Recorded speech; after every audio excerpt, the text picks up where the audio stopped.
In this video, I'm going to cover the best psychology book and relationship book I've read in a long time, maybe ever, actually. Okay, so we'll get into that, but first, have you read this book? This is not the book I'm talking about, but this Man's Search for Meaning by Viktor Frankl might be one of the classics. If you haven't checked this out, it's an incredible book. He goes over logotherapy, and there's so many amazing quotes in here. This man survived the Nazi concentration camps and lived to tell about it, and just helped a ton of people. And this book is an essential must-read if you haven't read it. All right, the best relationship book, is it my book? No, but this is a great book. It's even translated into Chinese, okay, and a couple other languages. But I'm not talking about my book, although you should get a copy of my book as well. It's really a guide on how to work through conflict in your high-stakes relationships. The best book ever, I think, on relationships is this book right here. The Myth of Normal by Gabor Mate and Daniel Mate, his son. And here's why this book is so essential, and then I'm going to talk about what sort of the summary of the book. This book is not touted as a relationship book at all. It's not even talked about as a personal growth book. It's really a book that outlines the travesty when we feel disconnected from ourselves and other people, and the illness and disease that ensues as a result. That's why I call it a relationship book. Now, nowhere in this does Gabor and Daniel talk about this being a relationship book, but it's a relationship book, okay? But it's a deep understanding of the psychology of relationships, particularly the parent-child relationships in early infancy, the attachment relationship, and then what starts to happen if that doesn't go well in life. Now, if you haven't heard of Gabor Mate, he's pretty big now, finally, thank God. He's got a series of books. One of the best books on addiction is also by him, In the Realm of Hungry Ghosts. So you should check out that book if you have anyone in your life that has an addiction of any kind. So good. But I've done a couple podcast interviews with Gabor, episode 63 of the Relationship School podcast and episode 134. Episode 63 was the cost of relationship stress on your life.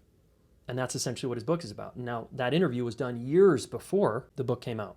And then the second interview I did with him, episode 134 on the Relationship School podcast, was about ayahuasca and trauma and healing modalities. And that was also really good. We talked openly about our experiences with ayahuasca and does it help or not so much help with trauma if we have trauma. Very good interview.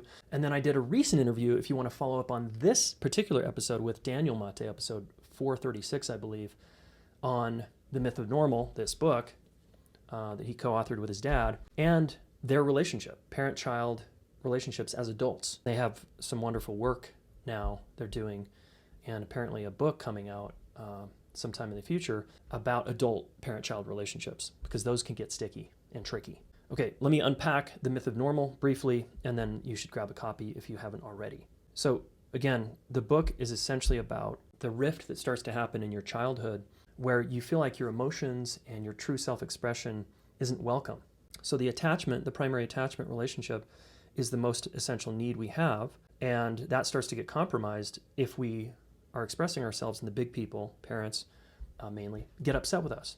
So we start to squelch our truth, disconnect from ourselves, and that's essentially Gabor's definition of trauma, is when we disconnect from ourselves. And Peter Levine would agree.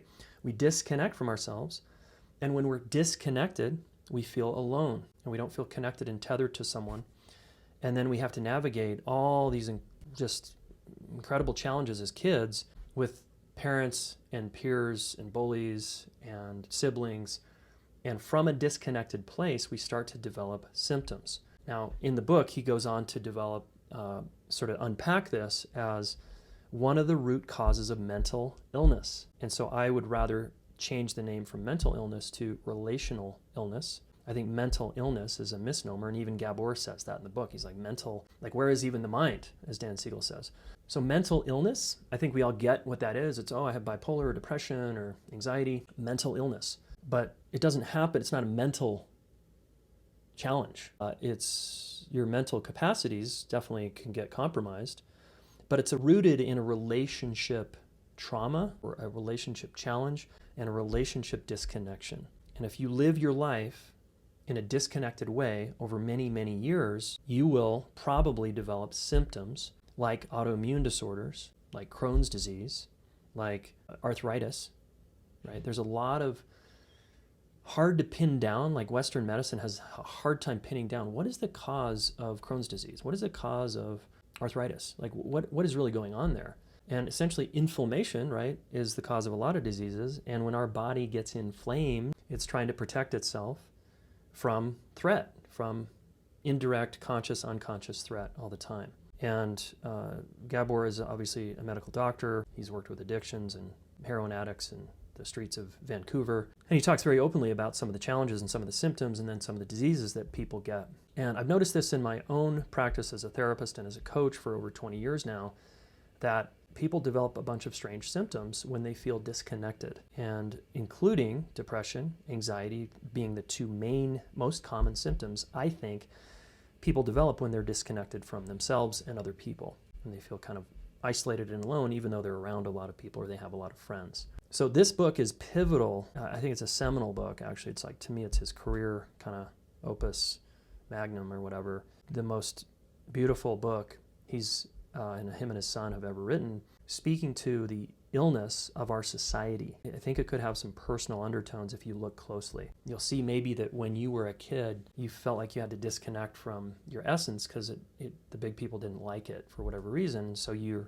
true self kind of went underground, is how I talk about it in our courses here at the Relationship School. Like, your true self goes underground and you start developing strategies to get approval and belonging and to get liked by peers and eventually a partner even.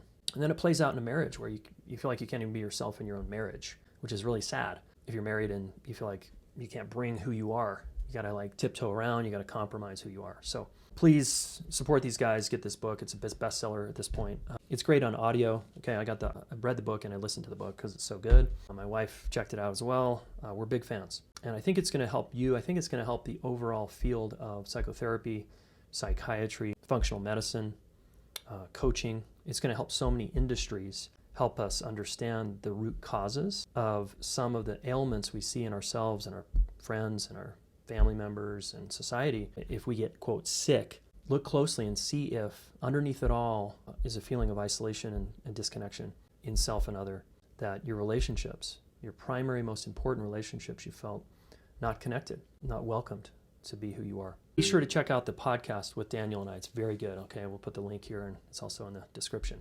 Thanks for being a subscriber here, and make sure you like this video and you comment perhaps, and subscribe to my channel. More videos to come. Thanks.